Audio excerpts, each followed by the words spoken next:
Oriental mo bojú wẹ̀yìn báyìí Bíọ́dún mo dẹ̀ rí ẹ Bíọ́dún lórí social media yìí àfi tán bá lọ bẹ́ẹ̀ parí ìjà as usual àbí tán bá ní kó wá takò wá sọ pé kẹ́nìbọ̀dì má gbèjà ẹ̀ torọ́ máa wá tàn ẹ̀ wá ní Lizzy fẹ́ fi ẹ́ máa pawó Lizzy máa èmi gangan tí mo dẹ̀ ń dálẹ̀ ń bí ó fún mi ní views ju kéèsì ẹ lọ wàá rí pé ọ̀rọ̀ ẹ tí mo sọ nísìnyí mo sọ̀rọ̀ ìgbéyàwó mi 80% ọ̀rọ̀ tiẹ̀ 20% because I'm not a blackmailer I'm not a destroyer ìwọ tó bá fẹ́ kẹnu bọ̀rọ̀ lọ́rọ̀ gbé sórí ìgbésí ayé tiẹ̀ náà fi gbáǹdì fi kọ́ wa lẹ́kọ̀ọ́ wọ́n máa wá tàn ẹ́ á ní à Lizzy fẹ́ lu ẹni Lizzy fẹ́ máa fi kíní ẹ ẹ fẹ́ fi gba crowd ẹ fẹ́ ṣe tó ń tàn ẹni wọ́n fẹ́ mú ẹ má bẹ́ kán lè yẹn lọ́rùn pa ni Bíọ́dún wò mí tó bá ṣe mí lóore mi ò ní gbàgbé tó bá dẹ̀ ṣàbúrú fún mi mi ò ní gbàgbé. tó ẹ̀yin èèyàn wa èèyàn àkọ́kọ́ tí àkọ́kọ́ rí wípé Lizzy Anjorin tí ó tẹ̀ support báyìí òun ni Bíọ́dún Òkèowó tí gbogbo wa mọ̀ sí ọmọbọ̀tí òun ni Lizzy Anjorin tí ó kọ́kọ́ support tí ó fi ara rẹ̀ hàn wípé tí nǹkan bá ṣe ní ẹ̀ẹ̀mẹ́jọ òun ó dìde fún un ní ẹ̀ẹ̀mẹ́wàá ẹ̀yin èèyàn wa ẹ fi arabalẹ̀ kí ẹ wo fídíò yìí torí ọ̀pọ̀lọpọ̀ ọ̀rọ̀ ni Lizzy Anjorin ó sọ nínú fídíò tí ẹ ń wò yìí ó ti yá. ìgbéyàwó ò ní túká iṣẹ́ ò ní bàjẹ́ ayé ò ní dàrú and majorly because of your children you know they've lived a very good life they've added value to the society Bíọ́dún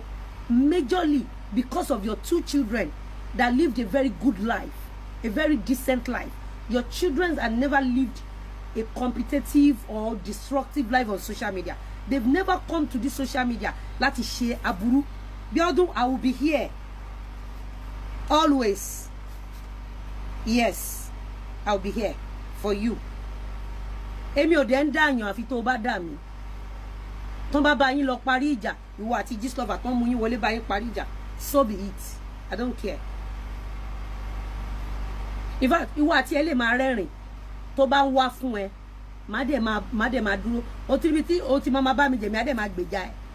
torí mo mọ̀ pé gbà ìmọ̀ ni àwọn kan ní ò jáde ńgbà tán ni mo jalè ní Ìdúmọ̀tà ẹ ṣáà gbọ́ tó lóun náà sanwó fún Gistlover ẹ mọ bí Gistlover ṣe ti máa bóyá ti máa táìpù sí gbogbo wọn ẹ dẹ̀ rí pé Gistlover gangan ló gbé sórí yẹn so báwo lẹ ṣe fẹ́ kó wá defend mi gbogbo wọn wà under bondage Gistlover èmi ò fẹjọ́ ṣègbè ìkọ̀rí ẹjọ́ wà lọ́rùn èmi ò ń ṣèkà o mi ń ṣèkà tó bá jẹ́ irú pátì mi lórí ẹ̀ńtà tí ò bá wá is another ball game tó bá jẹ́ pé irú ìgbà tí mo ṣe bẹ́ẹ̀ dé tóun náà yọ fọ́tò mi ẹ mọ̀ pé ìtumọ̀ yọ fọ́tò ẹni wípé Lizzy jọ mi lè ti torí ẹ fo gọ́tà èmi náà nílé fo fẹ́ǹsì fún ó ti yé tó ẹ pé Bíọ́dún yọ picture mi lọ́jọ́ bẹ́ẹ̀ ẹ rí pé Gistlover mọ̀ pé òun bọ̀ wá fún ọpẹ́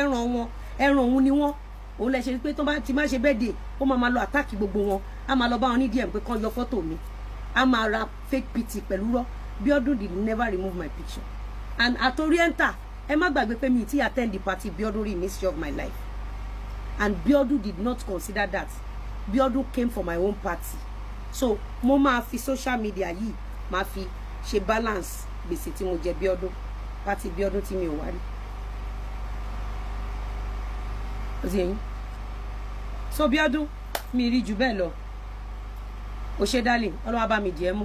wà kéré òkòdélé òní tájò gbé sájò gbogbo ẹ̀yin tí ẹ̀ ń ra